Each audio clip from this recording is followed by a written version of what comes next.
Florida Gators. This has been a sore topic for a lot of people that watch our channel. They get fired up when we talk about the Gators, dude. Man. Oh, I can't even take this seriously. Start laughing because I don't know if your boy is in here, and I'm sure he's a great guy. He detailed your vehicle. I don't know how much you paid him. I'm assuming it's double, knowing you. But Florida last year, man, I can't do this with a straight face. I got so ripped up about this 3 months ago. Last year, 6-7, right? Back-to-back losing seasons for the Gators. It's unfortunate they were 3-5 in conference. Christian, they didn't do too bad on offense. We all know about AR-15, Anthony Richardson. He's on the Colts right now. I think the kid actually probably one of the most hyped up, probably destroyed the combine more than about anybody did in the last 15 to 20 years in the NFL. But they averaged 29.5 points per game, put him at 57th in the country. They gave up, though, and I'll get more into this, and Christian will dig super deep into the stats like he always does about Florida and about any team that he doesn't like. 28.8 points a game, guys, in the SEC. That's way too much. Pac-12, you can get away with that. Not in the SEC. That was 87th in the country out of 132 teams last year. Straight to schedule, though, was 7th. I'm not so sure that their schedule this year is not higher than that for the Gators. They lost to Oregon State in a dismal Las Vegas Bowl 30-3 last year. A lot of people didn't play, so I don't look too hard into that, Christian. Billy Napier on his second season. My opinion, Billy Napier's a great guy. I don't really know if he knows what the hell he's doing over there, especially he can recruit, but it's Florida. They always recruit. It's amazing to me that team can recruit like they do, but they can't even really catch a bowl game essentially and or a winning season. Christian, I'm kicking it over to you now. I'm going to get super hyped here because there's a quarterback thing here that we have an issue on, and you're the Georgia man. So I'm going to go ahead, take it over. Chris, you said it exactly right. They're coming off a 6-7 season last year under first-year coach Billy Napier, and fans have a lot of mixed reviews about that, right? Now, I actually like Billy Napier more than I liked Dan Mullen, right? I agree. I look at and a lot. We've said this before. I've said this before, and I've pissed off a lot of Florida fans by saying this. But I look at the whole Florida situation kind of like Auburn, last year before they fired Brian Harsin, right? Yes. A lot of people were like, can he come to this level and can he coach, right? I mean, Auburn is a program that wants to do two things. Number one, beat Bama. Number two, compete for championships, right? In that order. Florida's kind of the same way, right? They want to beat Georgia. And then number two, they want to compete for championships. That's the thing. So you go out and you get these coaches that, aren't necessarily in the Power Five to come in and run the program. I like Napier, but I just see this as one of those things where, hey, man, this is big-time football. You've got to come correct week in and week out. This is one of the toughest conferences in America, right? Some fans are saying that this is growing pains, right, for something much better. Some fans say losses to Vandy, Oregon State, and beating a USF team, which is a 1-11 team, by 3 points last year, all while having Anthony Richardson, a top 5 pick in the NFL, is a sign of something much worse to come, right? Because, Chris, and I touched on this a little bit before the start of the show. Some of my best friends are Florida fans, man. Love those guys to death, right? Give them the shirt off my back. Now, they'd probably be pissed because the shirt I'm wearing right now is a Vanderbilt shirt. So, but that's neither here nor there. Yeah. We've talked a lot of shit about Florida, but that's only because a portion of the fan base has let us know how they're going to win the national championship this year and how elite Graham Mertz is. Kind of like how Bama, Colorado, and Auburn fans all think they're going to win the Natty this year as well. Right? I mean... Go on. Keep going. I mean, to make it a further point, kind of like some UGA fans think we're going to walk, and I'll say this, right? I'm not a biased UGA fan. I'm not a Disney dog, as they like to say, right? Some UGA fans think we're going to walk through this year undefeated in the playoffs on our way to a three-peat, right? History's not on our side with that, by the way, and I tend to side with history a lot in this. I think we might have 1 or 2 losses this year. Again, we're going to go through some growing pains, right? We're starting a new quarterback. Who's that big guy up front for Georgia this year going to be? Because you don't have a Jordan.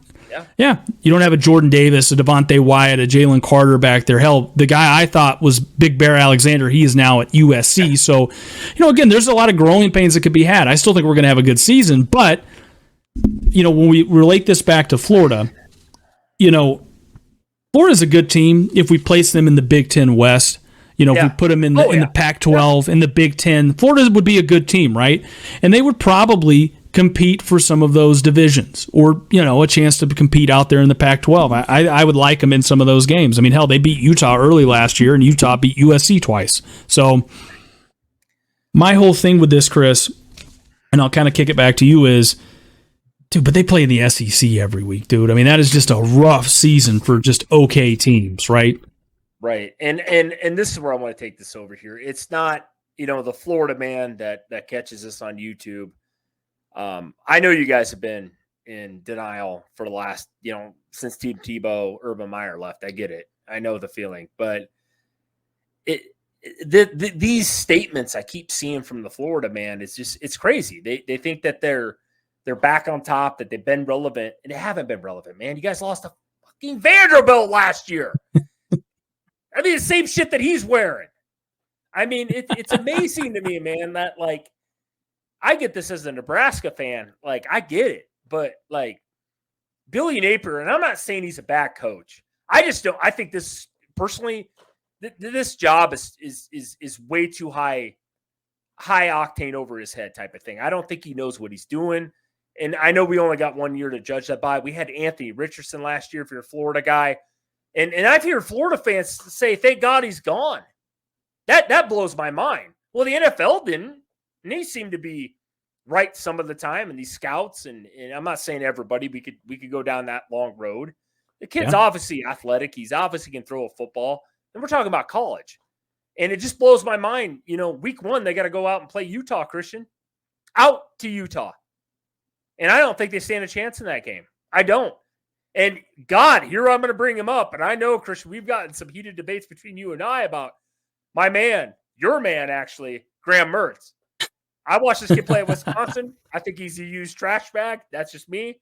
I don't think he's even on the Richter scale of Anthony Richardson. Not even close. I'm not saying he's going to be terrible. Kid's got some experience under his belt. But this whole Florida thing, their schedule is brutal again this year. They got a lot of tough games. It is the SEC. They got a ton of talent, but talent doesn't always mean that you're going to be good. Oh, wait. Texas A&M, how'd they do last year, Christian? Jesus, dude. 5-7, son. 5-7 with the number 1 overall recruiting class ever in college football. To most people, they didn't even make a bowl game. And Florida's kind of not, I'm not saying they're in that same boat, but man, this year we're going to break down the schedules here shortly, but I just don't see how Florida even stands a chance in the SEC this year. And it's not because of all Billy Napier. It's not the Florida Gators. They need a couple years here. I don't know how anybody debates it, even the Florida man. Like, I don't get it, because you guys are starting over essentially. You got a new quarterback in, second-year coach. Like, this isn't easy. This, especially in the SEC. You said it. I'm a Big Ten West guy because I have to live in here with Nebraska. Yeah, you drop them in here. Okay, all right. They're competing. But this is the SEC, Christian. We all know it's hands down by far the best freaking conference in the country. And it has been not just yesterday. It has been for years. And I'm talking decades. Yeah. Let's be honest. Yeah, I mean, listen, Chris, you're not wrong. I mean, we touched on it. You got to come correct in this conference every single week. I mean, Mertz looked rough the last couple of years with Wisconsin, right? He was up and down with them. And even though the Badgers had a top 10 defense and a rushing attack, right, their passing game struggled. So, I mean, why is that going to be any different at Florida, right? He's going to have a worse defense from a statistical standpoint, right? He's going to be in a harder conference, all while having four brand new starting offensive linemen, by the way. Right? And I know Florida fans, like I said, I know a lot of Florida fans are going to jump in and say, well, listen, that offensive line can't be worse than what they were last year, right? Well, you can always find a way to hit new rock bottoms, right? Every time we say, hey, can it get worse? And maybe they're not, right? Maybe they're not going to be worse. But that still begs the question, right? If Mertz struggles, right? And he didn't look great in the spring game either. Now, I don't like to place a whole lot of, I put a lot of shit in the spring game. You know I do, Chris. But that's just because the last tape I've been able to see in a competitive thing. And you see a lot of Florida fans saying, look at the spring game. Look at how elite our defense was, right? To me, the biggest question mark of all this, Chris, hands down, is going to be the quarterback position, right? So, they've got some other guys in there, that they can kind of go to, if I'm not mistaken here. If he struggles, then it's going to be Jack Miller, right? And if Jack Miller can't do it, then they're going to turn it over to Max Brown. So it's going to be interesting to me to see kind of what direction that they go. It's assumed Mertz is going to be the starter, but, we'll see, right?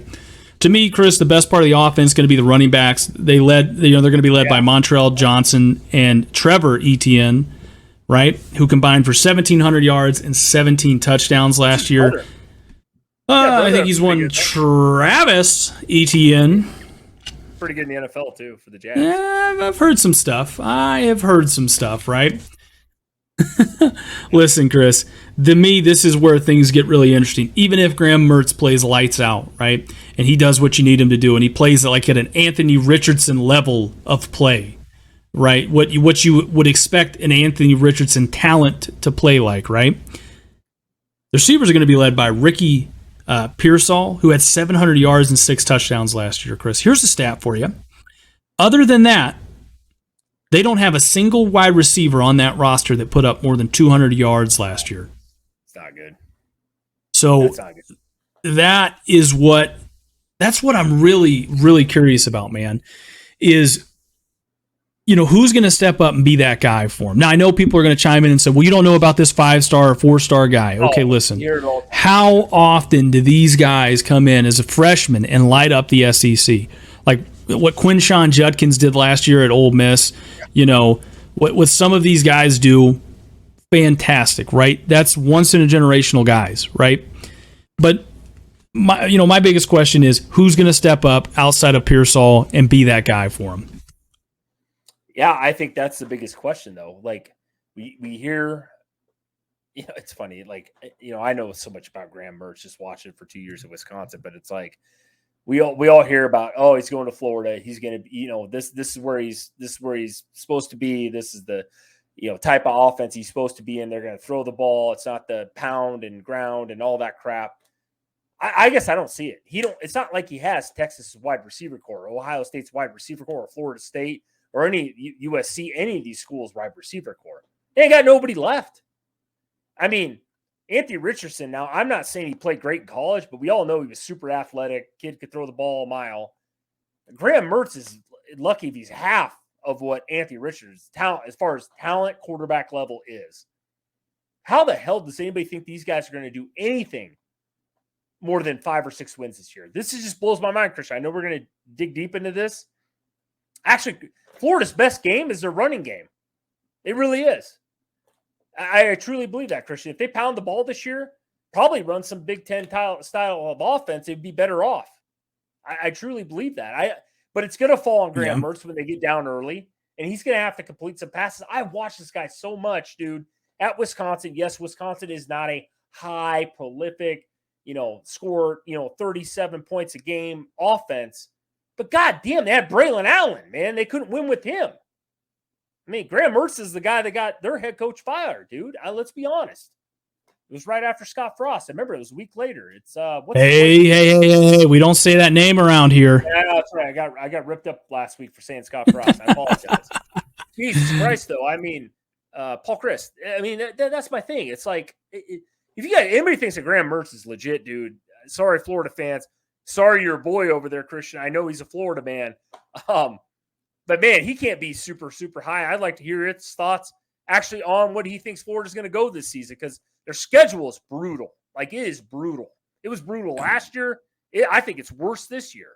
I agree with you. Will, super cool guy, man. I mean, listen, if you're ever in the Nashville area and you need somebody to detail your cars, make sure you go see Beyond Detailing, man. They do phenomenal work. Chris gave me a lot of shit, for getting my car detailed. I like to support small business, and that just tells me what kind of guy I am, so you're welcome. Is it because you're not a small guy? Or...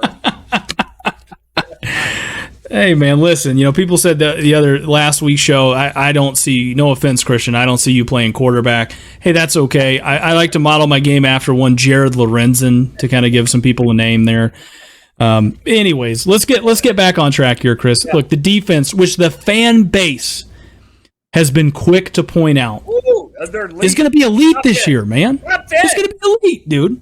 Right, which is good because they ranked 97th last year in total defense. All right. And they also gave up 30-plus points 6 times last year. So if you're a Florida fan, you're going to need that defense to be better. Now, Florida's resting their hopes primarily on 29-year-old defensive coordinator Austin Armstrong, who was Southern Miss's defensive coordinator for 2 years, right? He actually got him ranked up to number 59 in total defense. So he's got a shot, dude. He has got a shot to do something there. A lot of people are high on him, right? They stole him away from Nick Saban, right? He was one of the most sought-after assistants in all of college football, right? And I think he's going to be a great defensive coordinator, right? But he's going to need some time, right? They're going to have to adjust to new transfers and highly touted freshmen coming in and getting used to this level of football, Chris. They have some good pieces coming back on that defense, but it's going to be interesting to see how they all gel together this first year. I mean, honestly, it's going to be really interesting to see, right? They're going to be led up front by Memphis transfer nose tackle Cam Jackson. He had 1 sack last year and 22 tackles in the AAC. What is that, the American Athletic Conference? Yep. So, for me, that's the guy. I mean, he's a big guy, though. I mean, he's like 350 pounds, right? So his job is going to be to gobble up some double teams and help create opportunities for Jack linebacker Princely. Oh, Lord, I'm going to try to say this name without fucking it up. Princely Uman Malin. Hopefully I said that right. I'm sorry for the disrespect here. Make some sacks this year. I'll know how to pronounce it, all right, buddy? He had 4.5 sacks last year. Okay, 4.5 sacks. Linebacker is going to be led by Shamar James, who had 47 tackles and 2 sacks last year. Secondary, actually, Chris, to me, one of the best parts of this defense, right? Both on the back end and at both corners. And they've got some depth there, too, so I'm not as worried about them, right? The key on defense is getting all that talent to produce at an elite level, which the fans want and they're clamoring for. Getting everything to gel, because if they struggle, Chris, it's not going to matter. If they struggle up front, that secondary can be picked apart. Anybody's secondary can be picked apart if you struggle to get pressure on the quarterback, if you struggle to stop teams from getting 4 or 5 yards on you every time they've run the football. Yeah, no, I agree. 100%, Christian. I don't mean to cut you off. No, you said it perfectly, though. I mean, if this comes to one of these things where you can't get pressure on a quarterback, I know teams in my own backyard that didn't do it last year. I mean, it don't matter how good your secondary is athletically. It doesn't matter. I played college football for a very incredibly short stint. Like it's very evident. If you can't cover, if you can't put pressure on the quarterback, dude, it don't matter how good they are. We saw this at Nebraska. We've seen this at several teams in the Big Ten. It don't matter how good your scheme is. It doesn't matter how good, your linebackers are, Christian. You know this. SEC is a different animal. I mean, SEC is known for defensive linemen, edge rushers. We all know this, the guys in the NFL. Like, and that's a problem here with Florida. It's like, if they're not going to put pressure on a quarterback, dude, it's all day, all freaking day back there. And I hate this. And I'm not trying to piss off the Florida man, but it's like they just don't have it. It's not enough this year. I know it's Billy Napier's second year. I don't think he's a great coach. It's not because I don't think he's a good guy. I don't think he knows what he's doing. I think it's a little bit, over his head. I think the recruiting's great down there. Obviously, Florida recruits well. We know the state of Florida, Georgia. We know all that. But ultimately, this is kind of funny to me because, like, the SEC to me has always been like, if you could play defense, you could stick in games. I don't think the SEC offenses are always over the top. Look at Tennessee. Their offenses with Josh Heupel are just insane. But they really can't play defense. And that's why they got beat by South Carolina last year. Because they couldn't stop Spencer Rattler. Spencer Rattler had one of those, just went nuclear games. Like if Florida could play really great defense and every fan is telling me, oh, that spring game, like it's a defense. Unfortunately, man, I know more about Graham Mertz than they do. And it's like Graham Mertz is he's not that guy. He's not that type of guy to put up 40 points, 35, 30 a game. I truly don't think that. And I know coaching has something to do with that and play scheme, and I understand that. but they don't have a wide receiver. They really don't. And they don't have the dogs. And I hate to use the word dogs when I talk about Georgia, you, Christian, but they don't have the dogs on the back end on the defense to even do that. And that's where I think Florida's just F this year. They're like seriously screwed. And I can't believe I'm sitting here, Christian, like making a case for the Florida man, but we'll break down the schedule here shortly. But it's not because I know I talk a lot of shit about him, but I'm being serious. It's like, it's just not going to happen this year, Christian. It's just not. They just don't have, like you said, on the defense side of the ball, unless they got two guys that they put in there this year that are unheard of and guys that are under the radar and somehow generate a shit ton of pass rush to make it tough for those SEC quarterbacks, especially there's a lot of good ones. Jalen Daniels, God damn, I could the list. Spencer Rattler, who's the kid at Arkansas? Jefferson. Oh, KJ Jefferson. You got Will Rogers. You've got what's that kid? You got the kid at Kentucky, Devin Leary. Yeah, they got I mean, from NC State, like there's a lot of like proven quarterbacks that played. I mean, I hate to say this, we're talking about guys like Tyler Buckner, Jalen Milroe. I can't believe I'm mentioning those names because I can't stand Bama, and I don't think they have a single quarterback in that room. But one of those three guys are going to start. Simpson. They got guys that played a little bit. Like that to me is just like it's so hard for Florida this year to even make a bowl game, man. Like I just don't see it. And Christian, I know I'm jumping ahead of myself right now. I'm going to kick it over to you, but I just don't see it this year. I don't. Man, Chris, I think we've teased this enough. Let's kind of get into some of the main course here. The Florida record predictions, Chris, I'll kind of go first here with it, and I'll get out in front of it. Dude, you touched on it earlier here. Let me pull their schedule up. Dude, this is a brutal, brutal schedule.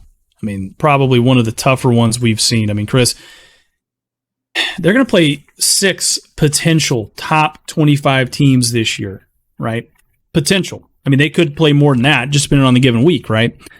And they have to go on the road to Kentucky, Mizzou, and South Carolina, which are their easier games, right? The quote-unquote easier games for them. I think, Florida fans are going to hate this, but my prediction is either I'm going to go 4-8. I'm going to go 4-8 with Florida, right, with wins against McNeese State, Charlotte. I could see Vandy and maybe South Carolina, Mizzou, somewhere in there, right? It just depends. I mean, South Carolina last year, they were a very streaky team. To me, it's very hard, though, to see Florida kind of winning outside of those. I mean, they lost to Vandy last year. I'm not trying to keep harping on that. So it can be very interesting for them, right?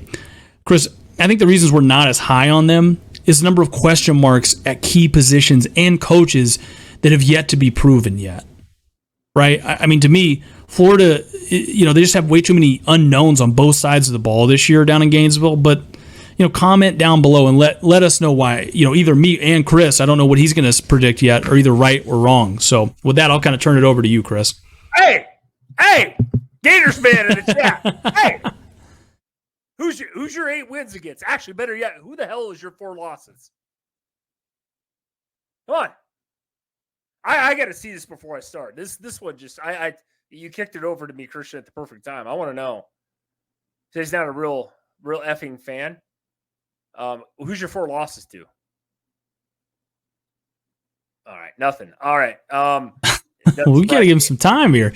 He says, let's see here. He says, Georgia is scared to play a real schedule. I do agree with him. He says, I have Georgia 9-3. Hey, man, I could see it. I've said that. They're going to play some teams this year. It's going to be interesting, right? So I don't disagree with that, right? I'm realistic about it. All right. I'm going to let these guys hash it out in the chat. I'm going to go through my predictions real quick here, not to waste time, Christian, or waste these guys in the chat's time, or definitely the Florida man right now. And I love it. I'm glad to see you in the chat, Florida man. I love you type of people. You guys are great. Here's my thing with Florida. If you guys didn't hear me out, it's not, even though I don't like the Florida man, Florida schedule is, like Christian said, it's ridiculous. You could throw Alabama in this schedule. You could throw even Georgia in this schedule. You could throw LSU in this schedule. This would be tough, especially for the Ohio States, Michigans, Penn States of the world. This is the first time, Christian, we've had to do a breakdown instead of doing teams that these teams that we're talking about lose to, I did their only wins, and it's a very short list. I'll have wins over for Florida for McNeese State, Charlotte, Vanderbilt, Missouri, or Kentucky. I think it's that bad. I think Florida goes 4-8 this year. I'm going to piss off a ton of Florida fans, but that's okay. Bring it on. I am the co-host here at the I-80 Boys, Chris Vaca. I'm fine with it. Let me know how stupid I am, or at the end of the year when I prove you guys wrong, and you guys are sitting like 3-9. The big thing is you got Utah off the rip. I don't see it happen. It's at Utah, first game of the season. You guys did beat Utah. You're going to tell me Anthony Richardson played great last year. Unfortunately, Graham Mertz doesn't hold the candle to Anthony Richardson as a quarterback. He may have better stats, but I'm talking about QB play overall. And you're at Utah. It's probably Billy Napier's biggest win was Utah last year. The McNeese State, fine. I'll give you the W. Tennessee, hell no. Charlotte, I'll give you a dub. Kentucky, at Kentucky. I talk about Kentucky. Christian thinks I'm crazy. I think Kentucky's a physical team. I think they're one of those old school. It's not pretty. I think they're going to be okay. I actually think Kentucky's a damn good team this year. I actually think Kentucky goes 6 or 7 wins. Beating Florida is one of them. Vanderbilt, you guys aren't going to lose them this year. Congratulations, Florida, man. You're going to beat Vandy this year. Christian's got the Vandy gear on, but I'm going to X-day you out of that one. Moving on to South Carolina, at South Carolina, hell no. South Carolina is a much better team this year than you guys are. They got more talent returning. They got a quarterback that's been around for a while and several different teams. Not going to happen. I'm not even bringing up the next game. We all know how that ends, even though that's what do you guys call that? The cocktail party down there in Georgia? Oh, yeah. World's largest. Okay. Arkansas. I like Arkansas. A lot of people sleeping on Jefferson. And that offense, their defense needs to be better. But Arkansas is one of those crazy teams this year that I think super slept on. That's to me personally. Oh, wait, then you got to turn around and go to LSU. Holy shit. That 4-game stretch there, boys, in Florida, not a goddamn chance. I'm sorry. You guys don't even put half the talent on the field as most of these teams do. At Missouri. Missouri's one of those teams. God, I've been hearing right and left. Got you all sleeping on Missouri. Everybody's sleeping on Missouri. It's at Mizzou. I think they either win that game or lose that game, or the Kentucky game. That's where they're going to win one of those two. Florida State, hell no. I'm high on Florida State. Not going to freaking happen this year. Florida don't, again, put half the talent on the field that Florida State does. Florida State returns more starters than almost every team in the country this year.